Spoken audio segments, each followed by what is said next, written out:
नमस्कार दोस्तों, आप सभी का फिर से एक बार बहुत बहुत स्वागत है मेरे चैनल मिथिका में, जहां मैं आप लोगों को ऐसी नई नई कहानियां सुनाती हूं जो आपने पहले कभी नहीं सुनी होंगी। तो चलिए आज की कहानी शुरू करते हैं। और आज मैं आप लोगों को सुनाने जा रही हूँ एक ग्रीक मिथ, फिलेमन और बॉसेस। बहुत बहुत साल पहले प्राचीन ग्रीस के एक ऊंचे से पहाड़ पर फिलेमन और बॉसेस रहा करते थे।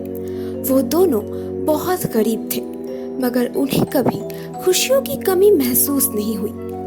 जंगलों के पेड़ों से वो फल इकट्ठा किया करते थे और मधुमक्खी के छत्ते से वो शहद लाया करते थे। उनकी बूढ़ी गाय उन्हें दूध दिया करती थी और उनके छोटे से खेत में वो दिन रात मेहनत करके फसल उगाया करते थे। बूढ़े दंपति को शांति से जीवन बिताने के लिए जो भी चाहिए था वो सब कुछ उनके पास था, और इसी कारण उन्हें किसी और चीज को पाने की लालच नहीं थी। सिर्फ यही नहीं, अगर कोई मदद मांगते हुए उनके दरवाजे तक आता था तो वो उसे कभी भी खाली हाथ वापस नहीं भेजते थे। अब उसी पहाड़ के नीचे एक गांव था जहां खूबसूरत सड़कें थी और बहुत सी उपजाऊ जमीनें थी, मगर वहां के लोग बहुत ही क्रूर और लालची थे। वो कभी अपने सिवा किसी दूसरे के बारे में नहीं सोचते थे। ये कहानी जिस वक्त की है तब उस गांव के सारे लोग बहुत व्यस्त थे। देवताओं के राजा ज़्यूस, जिनकी वो पूजा करते थे, उन्होंने देवता हर्मेस द्वारा संदेश भिजवाया था कि वो बहुत जल्द उस गांव के लोगों से मिलने आएंगे, और इसी कारण सभी बहुत जल्दी में उत्सव की तैयारियों में लगे हुए थे।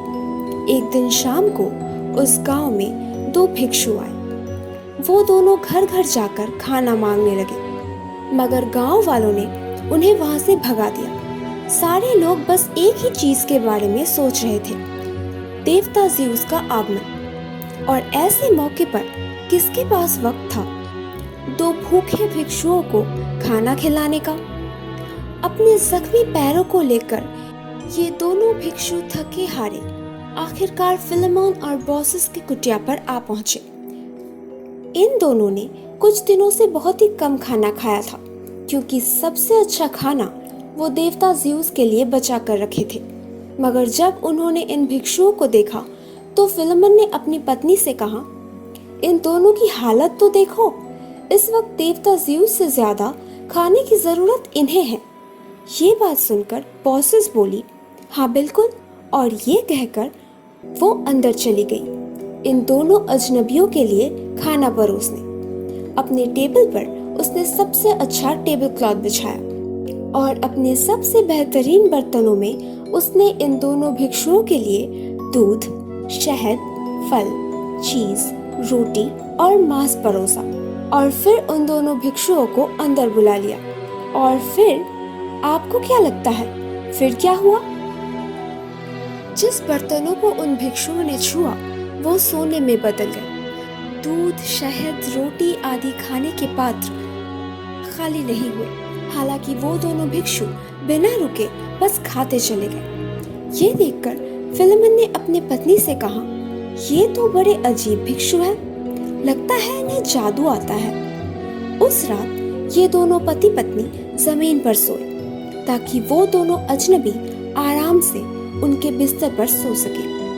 और जब सुबह हुई तो दोनों ने मिलकर उन्हें पहाड़ के नीचे तक पहुंचने में मदद की। जाने से पहले एक भिक्षु ने कहा, आपने हमें बिना पहचाने हमारी इतनी सेवा की, आपका दिल जो चाहता है आप मांगिए, हम आपको वो जरूर देंगे। जैसे जैसे वो भिक्षु बोलता गया उसके शरीर से रोशनी निकलने लगी और फिर वो सूरज से भी ज्यादा चमकने लगा।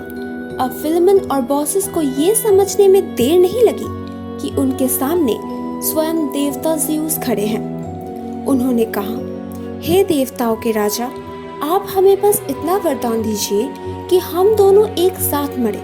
एक दूसरे से जुदाई का गम हम सह नहीं पाएंगे।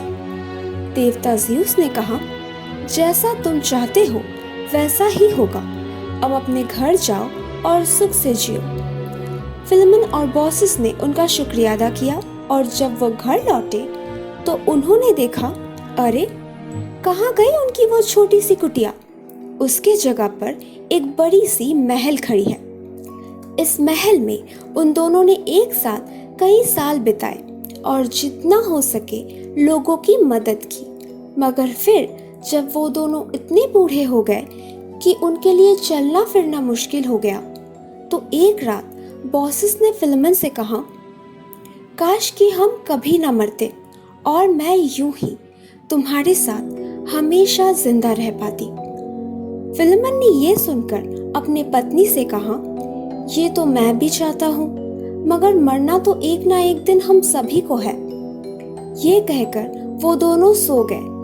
अगले दिन सुबह लोगों ने देखा वहाँ कोई महल नहीं है, ना ही वहाँ फिलमन और बॉसेस हैं। उनकी जगह वहाँ दो बड़े पेड़ एक दूसरे से लिपट कर खड़े हैं, एक ओक ट्री और दूसरा लिंडन ट्री।